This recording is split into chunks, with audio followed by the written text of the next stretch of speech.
Have that, you whiny, diving, ref bribing pricks.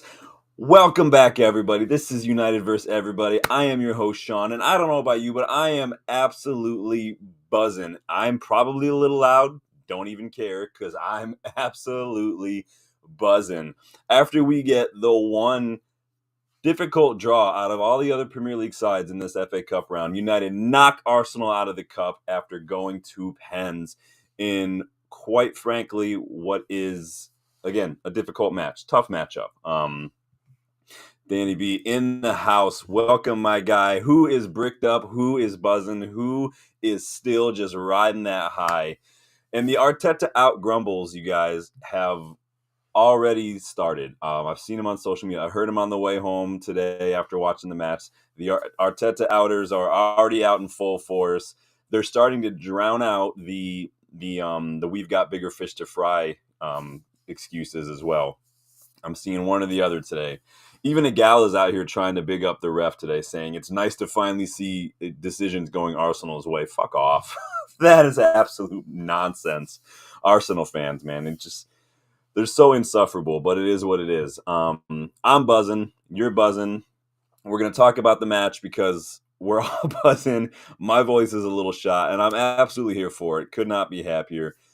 I need to switch to our heart healthy diet, though, because my heart can't take these matches right now. Oh, geez. Every time we conceded a corner, I just like half turned away. Every time, we stepped up for one of those pens. It was rough. It was rough stuff. And we had 10 men for like 70 minutes of the match, and Arsenal still couldn't do it. So I want your thoughts on the match. Of course, as always, Beck says, come on, great display. Still need to work on forward play, but Amorim has got a great team spirit out of this team. I think that's a big difference, too. If you can get, even if you don't have the best players, right? And let's face it, we don't have the best players, but you can still get something out of them. I think that says a lot. Danny says, ref is a corrupt prick. I don't often agree with Samuel Butthurst about this. You guys know my feelings about Samuel Butthurst, but he did get it spot on today after the match, talking about that Andy Manley needs investigating. He's not even the best ref in his family. But I want your thoughts. And hey, check out my drawing. I was over at Justin's house today, and his daughter Ellie drew me a little drawing today to celebrate the win. So thank you, Ellie Bug. And Cheeks, I'm wearing the same shirt as you, my guy. So big up Justin for having me over today. Get to hang out with Ellie Bug and Cheeks, his kids. Justin and I are going to be heading to Manchester on Wednesday to catch a couple matches as well. So big up. Hit the like button, though, before we get started. Hit the like button if you love Ellie's drawing. Subscribe if you are new and you can't wait to discuss the match. Let's just start things off, though, because I don't want to give it to you all right off the bat. We're going to start things off just a little bit of news. So let's get stuck in. Before the match, there were some big rumors coming out this morning that Alejandro Garnacho is a target for Antonio Conte at Napoli. Now, this is coming from journalist Michele Criscitello. I just butchered this shit out of that. I don't even care. Let me try that again. Michele Criscitello. I didn't even do it again. I'm gonna stop trying now because that's just not gonna happen. It's just one of those things that's not gonna happen today. Box, big up, my guy. Thanks for stopping by, man. Big win. So according to this journalist, who I'm not gonna try his name anymore. Apologies for anyone who finds that offensive. Antonio Conte has identified Garnacho as the winger to replace Cavaradonna at Napoli. And apparently the contacts have started to initiate that move. Now, again, I don't know how credible that journalist is. It's not a journalist I'm familiar with personally, but could be interesting. Garnacho, I thought, did decently. And I know Amorim had some thoughts on that after the match, how he's got to work a little better in tight spaces and he wants to get wide, but, the qualities are still there. So Bexy says, doesn't buy into your stay in the net for Southampton. God, I don't think so, but we're going to talk about Bayern. We're going to talk about all, but you guys let me know your thoughts on Garnacho potentially going to Napoli. Is that something you could see? Do you think it's just nonsense? Bach says I'd be reluctant to sell Garnacho. I mean, Garnacho got an assist today, right? Still looks a little unsure of what to do in this system, mostly just because of position, and that's not on Amorim. It's not even really on Garnacho. He's young. He's probably never played in that inside role a little bit, but we'll see. Lionhearts, welcome, my guys. Big up, everyone. What a glorious day it is. I am still buzzing. My throat is just hoarse, and I don't care. I really don't care. I was screaming so loud when Xerxes put that pen away, you guys. You guys remember when you were little and you would just scream or just yell but you give yourself a headache because you were yelling so bad. That's what I had going on today. My head was killing me. My heart was having palpitations during this whole match. I'm gonna try to find a way to maybe get insurance to pay for like Peacock subscriptions and like jerseys and stuff, because watching this match is hazardous for my health and I need some help to do this. Danny on Garnacho says they want to have 70 mil plus or piss off. Yeah, at this point, we got to start. That's one thing. Like, I know there are some players that we want to get rid of, but at some point, someone like Garnacho especially, I think it's okay to dig our heels in a little bit. Buck says, I'd like to give Garnacho 18 months under amorim and see if he develops. Yeah, and I think I don't have a problem with that. Like I said before, especially with both Rashford and Garnacho, because they play positions that we don't really use in this system, it was like, I'm going to turn this light up a hot second. It's up to them to decide if they want to adjust their game in order to suit the system. Garnacho is still young enough that he really probably could. Rashford, on the other hand, doesn't really seem like he wants to, but we'll see. Obviously, the rumors are going to rumor. And then we've got another potential player that I've never heard of. So this is coming from Serbian outlet Mozart Sport. Manchester United have reportedly expressed official interest in Onyen Ugresic, a promising young midfielder who plays for Partizan Belgrade in the Serbian league. Again, I'm not gonna lie, no clue who this kid is. He plays in midfield. He's only 18. He's only played 2 matches for the first team for a total of just like a half an hour, but he's already been called the Serbian Jude Bellingham. It makes me feel really old that people are calling another player the next Jude Bellingham, because Jude Bellingham is still young. So that makes me feel old. I don't know how I feel about that. But he's been called that due to just his similar stature in the way he plays. He's a big guy, good technique, really quick on the ball. Looking at his numbers, I was looking at some of his numbers through the Partisans U19s. He does look good. He's got a lot of goals, a lot of assists. But then I looked at his current contract situation. Here's another thing, too, when you've got these players that are coming, these random links out of nowhere. Sometimes you need to look at the contract situation. And sure enough, he's entering the final year of his contract this summer. So he's entering the final year. So this could all just be agents pushing to get a move, get a better contract. Who knows? In the summer, he was linked with PSV Eindhoven, Genk, and Bologna. They were all reportedly interested. And he could have been available for just $500,000 in the summer because Partizan Belgrade were going through little financial issues. But I'm not familiar with this kid. If anybody out there is familiar with the Serbian league, you guys let me know, but I am not. But the rumors out there, wanted your thoughts. Bach says, Rashford, Garnacho, Casemiro will get us some monies, reduce wages. Yeah, the Casemiro and the Sancho, we're not going to get our money back on that. But, Rashford, obviously, we're going to get profit, and we're going to get those wages. It's about the math there. You just get them off. Lionheart says, a fantastic redemption story data for Xerxes and Binder. What a script. This is why we love football, right? You can't have football without a little romance, without a little poetry, without a little, like you're saying, redemption, without a little just drama. You can't have it. It's not possible. You have to be a bit of a romantic to enjoy football. You just have to. There's no other way around it. Whether it's the old school traditional, like scouts getting up early on a foggy morning to watch a bunch of youngsters play on Sunday League, or it's just this kind of stuff, this redemption arc. You have to love it. You have to love it. You can't not. It's ridiculous sometimes. It's full of whiny crybabies sometimes, but then it's also Shakespeare at the same time. Like, you have to love it. Bexy says, when do you think United will transfer business? That's a good-ass question, Bexy. We are set to maybe announce Diego Leon sometime soon, but he's not even going to be able to join until the summer. He was in Manchester this weekend, doing his medical. The announcement could come any single day now. Danny says, just sign Naipan. Don't be cheap, Spinios. We need players for the squad now. We do. I would have loved to see Naipan. We saw that story yesterday. Maybe weren't even going to be interested in him. Danny wants Naipan, and that buyback for Fernandez wouldn't be that expensive. No, altogether, Danny, that would probably cost maybe $25 million total for both those players, which honestly is insanely cheap. That's just a no-brainer to me. Box says, why has no one signed up Naipan yet? Is this camp delaying things? Well, we know that Naipan was kind of doing a little tour, meeting with different clubs, checking them out. Reportedly he was coming to United to check it out, but I haven't heard anything since. Box says, I heard vague Inacio links. Yeah, we talked a little bit about the Gonçalo Inacio links last night, because the reports where we did put in a £34 million bid. But I know a lot of people like him. Young, worked with Amorim, left-footed. We've been linked with him since before Amorim got here a long time ago, so maybe. Nick says, off topic, Barca 5-2 Madrid. Hansi Flick already won first trophy with Barca. I mean, I've told you guys, I feel like Champions League is Barca's to lose. Barca are on it this year. And Lamine Yamal +1 is always the majority, it seems. That kid is outstanding. Bexy says Højlund is lacking confidence. Højlund is lacking just maybe a little confidence, maybe just experience. I mean, people forget that he is young. I mean, today, he was trying. It just wasn't coming off. We're going to talk about Højlund a little bit later on, though. Danny says 100% no-brainer. Yeah, it's a no-brainer for Naipan, but let's dive into the match. Again, hit that like button if you haven't done so yet.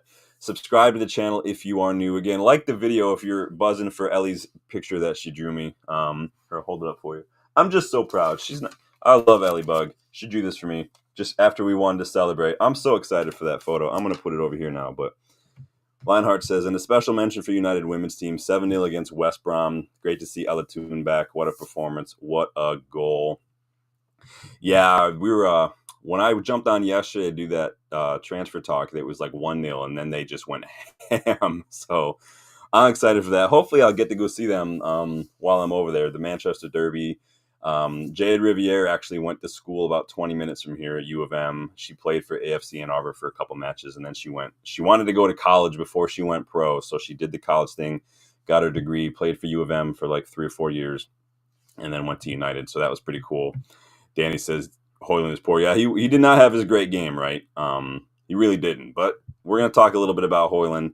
Bexy says, will United get a run going now? Bruno's looking great, by the way. We're going to jump in because I'm excited. I'm still buzzing. It's hard for me to get my words out right now because I am absolutely buzzing. So let's talk about the starting 11 first. I hope we put a run together, Bexy. I really hope we do. We said we needed to after that Liverpool match, how good we looked after another bit of training. Today, I thought we looked a little slow. I'm not going to lie. I thought maybe there was a little too much time between matches. We just looked like we were running in sand, but we're going to talk about that because the starting 11 was a bit interesting because I'm starting to think that Amorim is getting an idea of what his strongest, like 12, 13, 14 core players are going to be because that's what you need. It's not just an 11. You want to have a general 11, but you also need a couple more players who you can rely upon to rotate regularly. Garnacho got the start today in one of the 10 roles. Again, if he's going to stay, that's where he's going to play, and he's got to learn it at some point. Ahmad was on the bench, so maybe a little bit of a rest, maybe come on to be a little bit of impact if we needed to. And then obviously Bayindir starting was a big change. Ruben Amorim confirmed that in the pre-match presser on Friday. Bayindir was going to get the start. No Rashford in the squad. We talked a little bit about that as well. I think that what this does show us, so even though Amorim has maybe seen his best core players from what he has to choose from. Again, what we've seen many times now is that we don't have good quality and depth. I mean, without the players who played today, it's Eriksen, Casemiro, Antony on the bench, and Tom Heaton. Just not good enough. I think the writing's on the wall, though, for some of these guys, and it's really time to have a good clear out if possible. Bexy says the run of games look great. Yeah, I'm buzzing for the games. I'm buzzing for Southampton. I'm buzzing for Brighton. Brighton could be a bit of a banana skin because they did beat us earlier in the year. As far as like the numbers and stuff, it wasn't a great performance from us. Let's not have it any other way. We were able to weather the storm, to withstand wave after wave of pressure. Granted, a lot of it was of our own making. But there are some parts of it that I'm not happy with. I like that we were trying to get the ball forward a little bit. If you look at the numbers, there's a lot of ball passes into the final third and things. The long balls, we tried a lot of long balls. A lot of them didn't come off, but we were trying to play those passes in the final third. What bothers me is the way that we're playing when we do build out. We'll get the ball into an advanced position, but then we just intentionally stop. We slow things down. We allow Arsenal to get back into shape. It's like we do that on purpose. And it frustrates me because I want us to get forward a little quicker. The one time we did just keep the counter going, when Garnacho grabbed that ball from that, I think it was Saliba who went for that challenge and missed it. That one time we kept going and didn't stop was the time we scored. Like, we need to move the ball a little quicker. We need to be a little bit more up for it when we get those opportunities.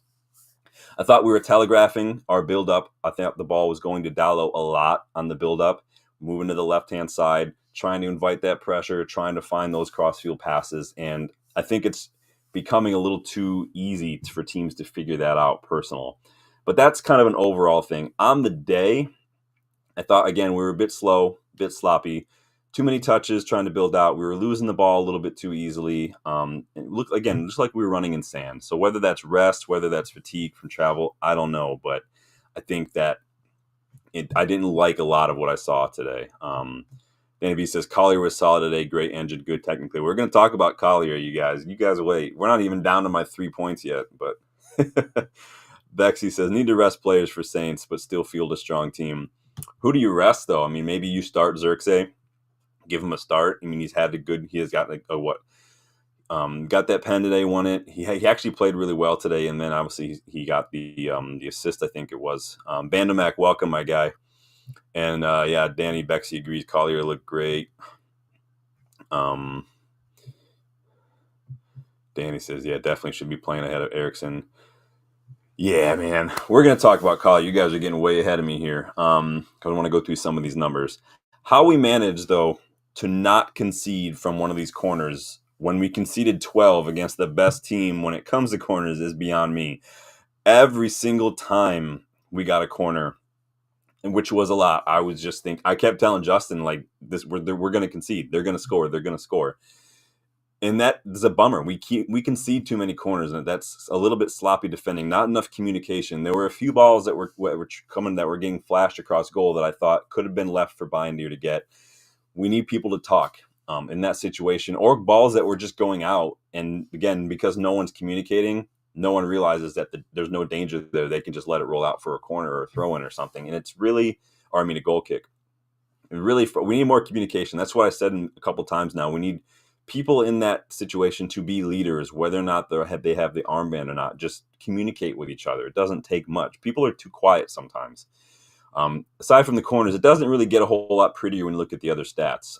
It was really just a 5-4-1 from us today to start. We were weathering that storm. Arsenal had 26 shots. We had 7. But only 7 of Arsenal's shots were on target, and we had 4. So we're actually a bit more accurate when it came to the shooting. Again, the shots kind of represented a lot of what we saw last year under Ten Hag. We were conceding a lot of shots, but not a lot of them were actually very good.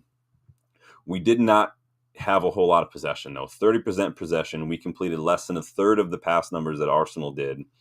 We had only had 1 accurate cross into the box. They had 9. Again, when you've got 1 accurate cross and your long bars aren't going on, again, this is why I give Højlund a little bit of grace. Now, I'm not just saying he doesn't do anything wrong. We're going to talk about that, but without very many accurate long balls, with 1 cross, that's 20% of our crosses. So 20 crosses and not like only 1 of them went in.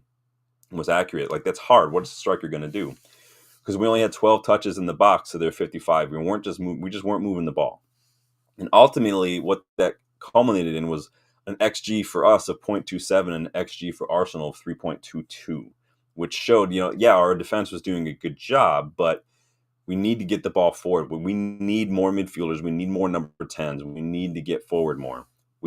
Defensively, we were fine. 11 tackles to Arsenal's 4, 6 interceptions to 4, 10 blocks to their 2, and 50 clearance. We made 50 clearances. Again, we were happy to sit back and hit them on the break. Okay.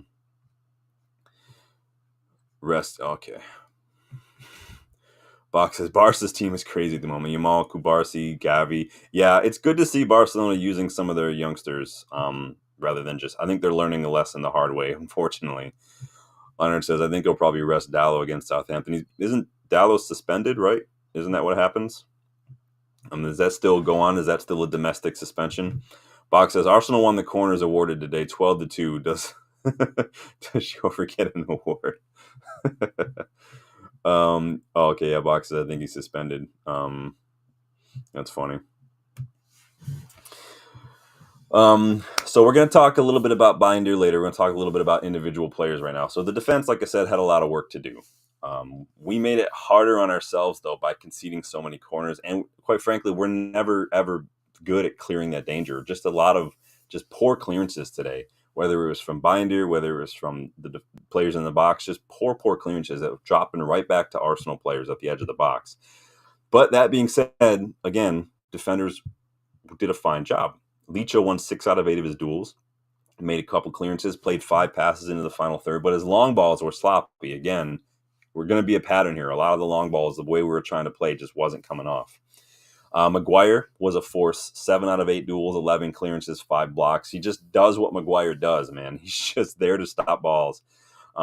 Aside from that immaculate clearance, De Ligt had a little bit of a quieter night compared to his counterparts, but that doesn't mean he had a bad night, just a little quieter. But he did make that world-class clearance off the line, which, again, if that was the only thing he did in the match, that was fine for me. Mazraoui won the most tackles on the night, but he also lost the most duels in that right wing back role tonight. So he was getting done a little bit, playing a little deeper, sitting a little deeper. I didn't think Ugarte had his best match. Not trying to be harsh. I just clearly watching it, didn't think Ugarte had his best match. He lost the. He looked slow to everything. He didn't win any tackles, Ugarte, on the night. He lost a lot of duels, but he did play good long balls. His long balls were good, but he just wasn't. Doesn't look like he was keeping pace with the game. He was getting dribbled past over and over again. He was late to a couple things. It's going to happen now and then. Arsenal were very, very energetic, but you guys are dying. Licha playing false 9 that last 5 minutes. That we've seen that under Amorim. When we're in the last couple of minutes, we kind of let the defenders stay up a little bit, and we keep trying to find them in the box. I mean, if Licha got a goal against Liverpool, so he's going to do what he's going to do. Mainu wasn't really involved. It wasn't surprising to see him get subbed off. I actually called it, and going into the second half, like maybe when it's time to make changes, I'd probably take off Mainu a little bit, maybe bring on an attacker. Line chart says I agree about Ugarte. Yeah, I mean, you can't. Not every match is going to be a 10 out of 10. It's just he just was a little behind it. But I'm not trying to pick on Ugarte because all of the United looked like that tonight. We just looked really slow. We were constantly chasing the game, I thought. Garnacho and Bruno managed to get involved in the goals. Obviously, Garnacho had an assist. Bruno had that brilliant goal, really well taken goal on the half volley too. So really good from them to see them. Højlund didn't have a great match, despite finishing the match with the best pass completion. He had 100% pass completion. He just doesn't see the ball enough, and they need him to stop trying to wrestle people a little bit and try to run a little bit more. The problem was, again, if you watch at any point in that match, you find Højlund. If you go back and watch the match, I challenge you to do this. Go find Højlund when you're watching it, and he's going to be surrounded by like 4 white jerseys in this match. He's isolated. We're not getting the ball. We're not finding him in the final phase of attack. Because we slow things down too much and we're building up, because we get the ball to the wingbacks, they get forward and they stop and they pass it back. They try to get – it's just allowing the opposition to get back into shape.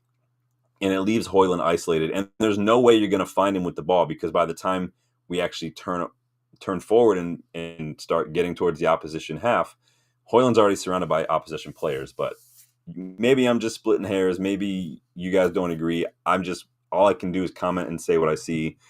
Lionheart says, Mags is playing center forward against Liverpool. It's the Amorim way. This is the way. Ding, ding. Vox says, I liked his elbow on Saliba. I like any time someone elbows any Arsenal player, personally. But you guys let me know your thoughts on the match, because, I want my 3 takeaways. So we are going to look at that. I forgot to show you the funny things. Did you guys see... Did you see this, by the way? We're going to talk about that in a second. But this was some hilarious shit. Look at this. I don't know if you guys are on Twitter. I saw this. Look at what Specsavers put out during the match. Oh, this had me dying. Specsavers tweeted this during the match. We're giving away free eye tests to the referees tomorrow morning. Just show your whistle at the door. Andy Medley was a disgrace. I'm not going to say anything other than that, but the dude should not be refereeing anymore. I'm going to go down to my thoughts here. Here we go. So, you guys like the video, subscribe. I'm going to jump into my thoughts. Danny says, I thought everyone had solid game, bar Dallo and Erasmus. Yeah, Erasmus needs help for sure, but maybe Xerxes can come on and do something. So let me dive in here. My first thought, my first takeaway: F the ref. Just F the ref. I hope Arsenal kept the receipt when they paid off Andy Madley, because he did not deliver a final product that they were hoping for. They did not get their money's worth, despite 100% effort from Andy Madley to try to gift this game to Arsenal. He did everything but wipe their ass for him at halftime. The guy was an absolute disgrace. There's no other word for it. When Samuel Butthurst is out here complaining about that performance from Andy Madley, you know you done messed up, Aaron. Forget the yellows. Some of the challenges that he was calling for us weren't even fouls. Some of the gifts he were giving, they weren't even fouls, like, at all. And to make it worse, the shit that he was letting Arsenal get away with was at its best questionable, at its worst bent as shit. Like, that was a corrupt performance from Andy Medley. It was never a pen by Maguire on Kai Havertz in the box. Saliba pulls down Højlund on a counterattack, not even given his foul. He didn't even wave on advantage. There was that foul on Bruno by Gabriel Jesus in just outside Arsenal's box. That wasn't even given as a foul, but yet somehow Bruno turns around and gets a yellow for talking back to the ref, despite being one of only 2 players on the pitch who's allowed to talk to the ref. Like, what was that? I don't understand how that even happens. Boxes, can you imagine when we get some wingbacks? Another midfielder and a striker, exciting times, there's still work to be done. Yeah, I'm excited about that. And yeah, like Box says, yeah, the ref was absolutely atrocious. Absolutely atrocious. Box is never a yellow on Leach either. Jesus dive. Yeah, it was an absolute shit show. It was a disgraceful showing from Andy Madley. And quite frankly, all it does is further highlight the poor standard of refereeing in English football. It just is. And we wonder why VAR is a shambles. It's the same exact referees running it from their little clown car of a booth somewhere. Most of the time, it's not even at the ground. They're just watching it. The entire refereeing system in the Premier League needs an overhaul. They need to improve the quality. They need to make it more accessible to get as many quality referee applicants in the door right off the bat. And because it's just too expensive, it's too hard. True to his reputation, though, Amorim didn't criticize the pen Arsenal were awarded. He said the players told him it wasn't a pen, but he says he didn't want to talk about it. If you guys remember from the deep dive I did on Amorim last spring, he doesn't criticize the refs. He just doesn't do it. We'll see how long he holds on to that, because it doesn't take long for managers. This, like I was telling Justin watching the game, that performance from Andy Medley is one of the things that does sometimes make me miss Jose Mourinho, because Jose Mourinho is just going to show up to that post-match presser with a blank check and just go ham. And I'm here for it. I would do the same thing after that display. Fortunately, like, unlike Amorim, I don't have a problem calling out bullshit, because it was absolute garbage. We need more people to call it out. Be sure to tag the PGMOL if you do post about it or anything, but that was embarrassing. Box says, Mainu booking for kicking the ball away when he played it like 2 yards. Yeah, because they have to. If it was any other team besides Arsenal, they probably wouldn't have done that. But because Arsenal have seen players get second yellows for that, they're going to complain about it. It would have been talk of the town. Lionheart says, Bruno flung his boots on the ground twice. That's why. I don't care what Bruno did. He's allowed to talk to and it wasn't even given as a foul on Gabriel Jesus. Like, it was an embarrassing performance. Yeah, Lionheart says shouldn't get booked, though. It doesn't matter what Bruno does, man. It's ridiculous. Box says VAR is based in Stockley Park, the outskirts of London. Justin says Ellie is asking. I already showed her picture, man. I'll show it again, though. You guys hit the like button for Ellie, John, Uncle Sean, a celebratory picture after we won that match. You guys hung out with Justin and Ellie and Eli today. So Ellie drew me that picture. Got to show up for the beginning of the video, Justin. I showed it. Thank you, Ellie Bug. I love my photo. Everybody saw it. Everybody liked it.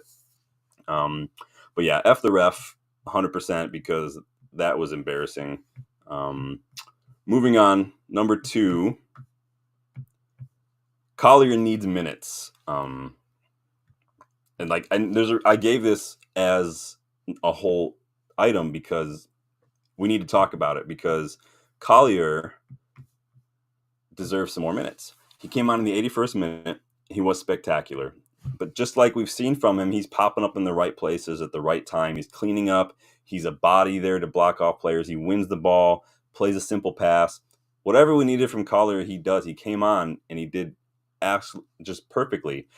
He needs the future more, in my opinion. I think he's good enough to rotate with Ugarte and Mainu if one of them needs a rest. I think Collier is actually good enough to do that.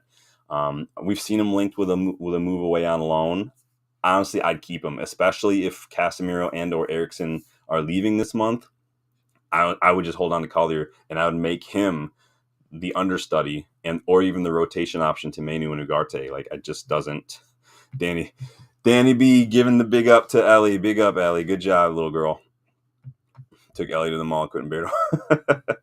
Yeah, it's all good, man.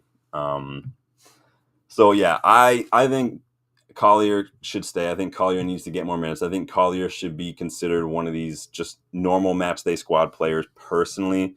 And Danny B says, yeah, if Collier leaves on loan, I'm going to be pissed. I'm going to be pissed too. Because I think he's shown that he can do it. He came on against Liverpool early in the season when Casemiro was having an absolute just shocker, and he did just fine. He started against Barnsley in the left back position, the position he doesn't even play, and he did just fine. I think he's probably one that we could see more of, and I'd like to see more of. But you guys let me know what you thought of Collier today, because I think Collier needs to get more minutes. I think I wouldn't mind seeing him maybe rotate in for Ugarte now and then. Box says, Collier looked assured, tidy passer, decent strength, following instructions, energy. Yeah, I've not ever seen anything. I mean, we haven't seen much of Collier, but whenever I've seen him play, he's been just fine. I don't have a problem with that. So you guys let me know. Liner says, I don't think he's going anywhere, particularly if he puts him on today over Cass and Eriksson. No, that's a good point, Lionheart. He had Casemiro and Eriksson sitting on the bench, and he chose to bring in Collier. I thought we maybe needed a little bit more bite. I thought we were getting ran through a little bit too easily in midfield. Again, Ugarte, we were just a little second to everything, a little slow.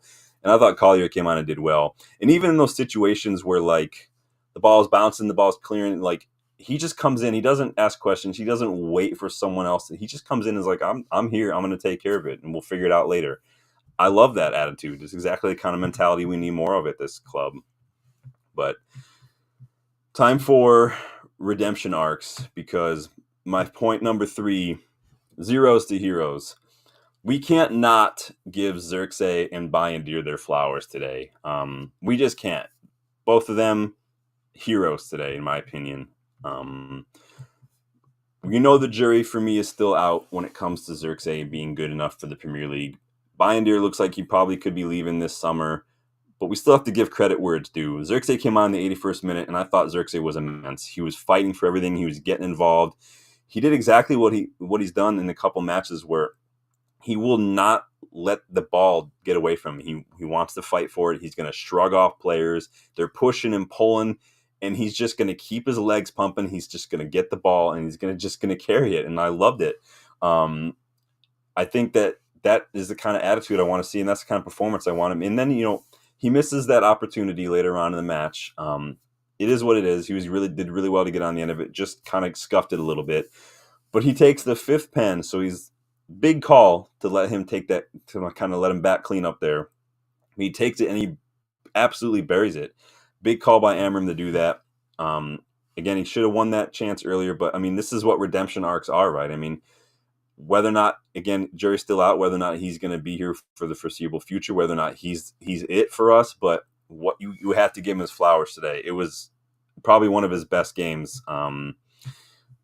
And Xerxes says, yeah, Xerxes best game maybe. Yeah, I thought probably. I mean, it's funny we say that because against Everton, right? He came on, he looked great, 2 goals. But it was the mentality for me today from Xerxes. Not only the mentality to fight for everything when he was on the pitch, but the mentality, despite getting crap from the fans recently, despite maybe not playing as much, despite making a few mistakes, he comes on and kind of like Rashford against PSG in the Champions League, takes that pen, the final pen, the winning pen. And I love the fact that Amorim gave him that opportunity to be the guy to win it for us, to get that for him. I absolutely love that. And I think that that's going to be so key for him. Danny says, I'm starting him against Southampton. Yeah, I might too as well. You guys know I love Højlund, but you have to reward good form and good performances like this, and I think that he's earned it. And then big up Altai Bayindir. Honestly, man of the match for me, Bayindir. After that cup tie against Spurs, that Olympico that he really should have done a little better on, and some of the shaky moments. I bet I wasn't alone in questioning Amorim's decision to start Bayindir today. I'll be honest though. Okay, we're gonna give him his flowers. His punching needs work because a lot of his clearances, a lot of his punches just went straight out to the edge of the box, like 10 yards, or they just went straight up in the air. They were very soft. But that's splitting hairs. But to come up in a big match like this, saving that pen against Odegaard, saving another pen in the shootout, like outside Bindier, take a bow, my friend, because that was a man of the match performance in my opinion. Arsenal tried to push and pull him on these corners, but he did what he needed to do. He managed to get a hand pretty much to everything. He made 6 saves on the night. A few of those saves were absolutely superb. The pen, obviously, he got low. I think it was Thomas Partey had a shot that could have been going in, but he got low and got a hand to it very quickly. That's not an easy save to make. It was a very, very good performance for our number 2. I'm very happy to see that. Yeah, and Lionheart agrees. I think Xerxes is going to start. Yeah, if Xerxes can, it's the problem. The issue with Xerxes is just the consistency. You know what I'm saying? Rick Rodriguez, welcome, my friend. Glory, glory, man united. Yeah, we were teaching Justin's son Eli the song today. We sang it probably 18 times with him. He was loving it. Danny says his goal kicks were horrid though. That performance added a few million to his transfer in the summer. Yeah, his distribution was not great, quite frankly. Chow View, welcome back, my friend. Says Netflix FC, glory, glory, man united. Yeah, Arsenal all or nothing, right? They just need to scratch the all out of that and just Arsenal nothing. That's all there is to it. Maybe he should have hired a few more pickpockets or bought a couple more dry erase boards, idiot. But those are my 3 thoughts there. So F the ref. Collier deserves more minutes, and zeros to heroes. Redemption arc for Xerxes, man of the match performance for Bayindir. Who is your guys' man of the match? If you guys are members, there is a man of the match emoji for you guys to use. If you guys want to go ahead and throw that out there, let me know who you think your man of the match was. The match overall, it wasn't a match for the highlight reel for sure, but we got the job done, and that's all that matters, in my opinion, quite frankly. If you can find the way to win, to scrape these against, quite frankly, tough opposition when you're not playing well, it's not the worst thing in the world, right? Fergie did it all the time. Sometimes you have to when you're just in a situation contextually where you're underdog going in. If you can find a way to do it and you still manage to get it done, that is a big difference. That's a big indicator of mentality of what good management can do. And of course, it's nice to get a win ahead of this Thursday's match against Southampton. It's nice to have that morale, that positivity, that momentum going into the match. So I'm happy to be carrying that buzz with me when I'm there on Thursday. And then, of course, knocking Arsenal out of the cup is always fun. I mean, who can't enjoy that, right? Let's see what we got here. Lionheart says he really needs to work on his passing, though. First half story was pass it to the keeper and he'll kick it out of play. Yeah, I didn't get that, right? I didn't get that was another thing that frustrated me. Thank you for reminding me. But it kind of ties into what I was saying, Lionhearts. We're trying to build up, and then we stop, and then we pass it back, and we pass it back, and then we pass it back to Bindier, and then he just hoofs it. Like, why couldn't we just launch that play? Why couldn't we play that long ball earlier instead of letting Arsenal get back into their shape? This is why Højlund's not getting the ball, because we build up, we let Arsenal get back into shape, or any opposition for that matter, and then we pass it back. And then the opposition, sometimes they maybe fall into that trap and try to press it again. I think we're trying to play it over the press too much. We need to just take advantage of those counters when we get them. Danny says, Bindier or Slab. That's a tough one. Yeah, Maguire had a really good match as well. Chow says, we played 12 men on the pitch. This referee was disgrace. Yeah, he was. It was 10 against 12 today, like I said in my my video description. Rob Taft says, a hard-fought victory against Arsenal and the dodgy ref. Nothing, yeah, dodgy is a nice way of putting it, man. He was bent and corrupt. Chavview says, tastes good to Arsenal tears. Yeah, why not? Yeah, maybe I'll put this up there again while we're at it, because I always like an excuse to put this on the screen if I can. Bexy says, Euro looking good. Euro was looking pretty good today. We host Leicester, though, so they did the next round draw. We host Leicester in the next round, so a nice little reunion with Ruud van Nistelrooy. I know they won. I forget who they played, though, but they're not doing so great in the league right now, Ruud, but nice little reunion. I'm sure he'll get a warm welcome. when he comes back. Box says Binder man of the match in my opinion. McGuire second. Yeah, that's a tough one, right? I think that's a good sign though when you've got that. Be sure to check in with me this week. We're going to be doing probably another 1 or 2 transfer talk streams before I get going, as long as the news keeps popping up. I'll try to get in as much content as I can this week. Justin and I are leaving Wednesday afternoon, so tomorrow, Tuesday, try to do what I can for you guys. I'll be sure, of course, you guys know I'm not going to leave you high and dry. We'll be checking in with the action while Justin and I are over there. We're getting in Thursday for the Southampton match. We've got the FA Youth Cup match on Friday. We've got Salford match on Saturday. Then we've got Brighton on Sunday. And we might go hit up the women's Manchester Derby on Sunday as well, because that starts a couple hours after the Brighton match gets out. So all footy all the time. It's just a crazy trip for us. We're trying to pack in as much as we can. No way, Chow, did he say that? There's no way that he said that. Arteta said the referee was. There's no way he said that. There's absolutely no way. I don't even believe that. You're going to have to tell me where you saw that, because I'm going to go look that up. If he said that, then that's an absolute disgrace. Guyliner is out here talking mad. Box says Arteta, the ball was unfair to Arsenal. Well, the ref was unfair to United, so I guess it balances out. De Ligt was incredible. Yeah, De Ligt had a beautiful clearance, a world-class clearance in my opinion. Lionheart says Arsenal was always going to have most of the ball today. Back in the day, they would mainly have the ball, but just like back then, our players were able to cope with it. Yeah, we showed that we can handle that wave after wave, but I'd like us to just be a little bit more proactive when we get the ball. Not take so long to get the attack going, not pass it back and then just hoof it forward. Like just get forward quickly and stop letting opposition get back into shape. But like the video if you haven't yet, please subscribe to the channel if you are new. Like I said, I'll check in with you guys throughout this week with some transfer talk. And of course, Justin and I will be touching base with you guys while we're in Manchester this week. We will be checking in with you guys live, probably do some match reactions a little bit when we get back to like the Airbnb, whatnot.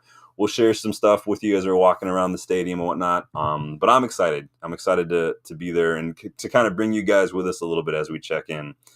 Box says Arsenal must be close to a full-on meltdown. Arsenal were under way more pressure in this one than we are.